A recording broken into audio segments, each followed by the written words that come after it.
Hi, this is Sifu Fiore, Golden Flower, Tony Fiore, Anthony. This is my sensei, and this is a homage to him. Durand Howard. I spoke about him before a little bit, but I'd like to get into a little more detail about this unique and very giving man. I first met Randy Howard, Sensei Howard. As you can see, we were much younger men. This is a little more than 20 years ago.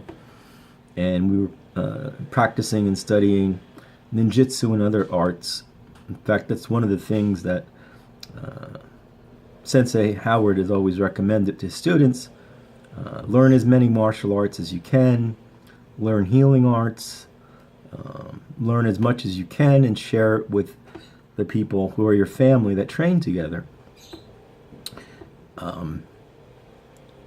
He doesn't like, how can I put this? He is just such a kind man with the kids. As I mentioned, we both grew up in ghettos, and we became very close friends. And he's done so much for his community. I know that there are hundreds of kids that Sensei Howard has saved from drugs in the street, crime, all the bad things that are out there that trap a lot of people, put them in prison, kill them, what have you. I've never seen him walk past or turn down somebody in need. He's a very generous and kind-hearted man, and his heart is as big as he is. He's a tough competitor, and one of the few and only people that I've not been able to defeat, which is why I went to work with him, study with him. He was going around to all the karate schools at the time, and we were kind of old school back then, and he would challenge the instructor, and the instructor wouldn't take it. He would have one of his junior students, and so I decided to fight him. Well, he kicked my butt, and what most martial artists, if you're smart and somebody kicks your butt with your system, I highly recommend that you change systems because they're not teaching you anything. Do you understand? I think there's a lot of people, they don't have any talent, they have no business calling themselves martial artists. Some of these people might have trained 2 years in Wing Chun or Shotokan. They get up to green belt and then they start the dojo and they call themselves sensei or grandmaster. Well, sensei is a term of respect, and I have utmost respect for Sensei Durand. He has continued his martial arts studies, as I have. We never went our separate ways. We just, like a lot of old friends, we just kind of lost contact with each other when I moved out west and I went to Chinese medical school. My intention was to move back possibly to New Jersey. However, that did not happen. So I've been out here almost 20 years, and I have studied more and practiced more. I need to practice a lot more, and that's what Durand stresses. You know, you have class, say, 2 nights a week. That's not enough. You've got to train every day. You don't need a class to inspire you to train. And I'm guilty of this. I do not train every day. Physically, I do more meditation right now than active martial arts. Sensei Howard has a lot of children, as I said, in his classes, and he runs that business, that end of the business, strictly for the kids. He's really great at teaching children. I had a couple of private kids, and I can't teach the same technique for 3 months, and they're not getting it. So I have expelled a few people. They weren't interested, really. I thought they were at first. And that's usually the first hurdle. People go into a studio and they think they're going to be Bruce Lee in 3 months, and they're not, or they're yellow belt or whatever, and they don't put the time in. That's wall number one. You got to get over that first one.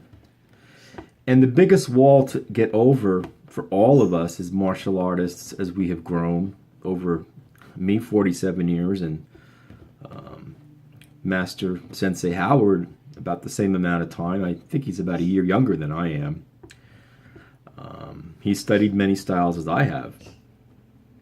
So part of this tribute is also the healing aspects of a martial art and why we call it an art. This is one of the things that I was taught by Durand Sensei Master Howard. The reason it's called an art is that you create. We create movement, we create thoughts, we create meditations, just like the martial artists of the past. This didn't just drop out of the sky. The martial arts were developed over thousands of years. And what they stood for then is much different than now. People get lessons and they don't learn anything because they're teaching the kids, as I said, improperly. Master Durand Howard taught me how to teach properly, but I am somewhat of an impatient man, and that's one of the things I've been working on as a martial artist, is my patience. There's really not much more I can say other than if he's in the tri-state area, his dojo is in South Orange. I highly recommend that you study with him, even if you're with another school. Take some time, investigate, and this is what people don't do. They don't investigate. Ask him if you can watch a couple of classes. See if it's a good fit. If you've been studying other martial arts for a while, that's better yet, because this will just add to your knowledge. So the healing aspects and the art aspects of martial arts is what makes us artists. We're artists with our bodies, our minds, and our spirit. We keep those, or we try to keep those in harmony. It's a very difficult task. So our first and deadliest opponent is oneself. I learned a lot of that from Durand, but other masters as well. Conquering yourself, we are our worst opponents. Getting punched in the head by an opponent, that happens, it's fine, I just missed the block. But overcoming my own sense of ego, overcoming a feeling that you're better because you fought and won, that's not what it's about. It's not about kicks and punches and strikes and stances. Martial arts is about creativity. And I encourage that creativity in all of you. And if your sensei, sifu, guru, or master does not, then I would find another one. Because he's just bogging you down with one system, and I don't think that's a good way to do it. But you've given them 1 to 2 years of study, then you can move on, and you're also studying with Sensei Howard. So, Randy, thank you very much for being a friend to me. Thank you for helping me when I was down and out 20 years ago. It's embarrassing to say, but I was so broke, and he may not remember this, and I wasn't telling him, but he did buy me food. And I was grateful because standing in soup lines was embarrassing. And he didn't know that. Anyway, thank you for everything you've done for me and others. Okay. I love you, Randy. Have a good day. Puss.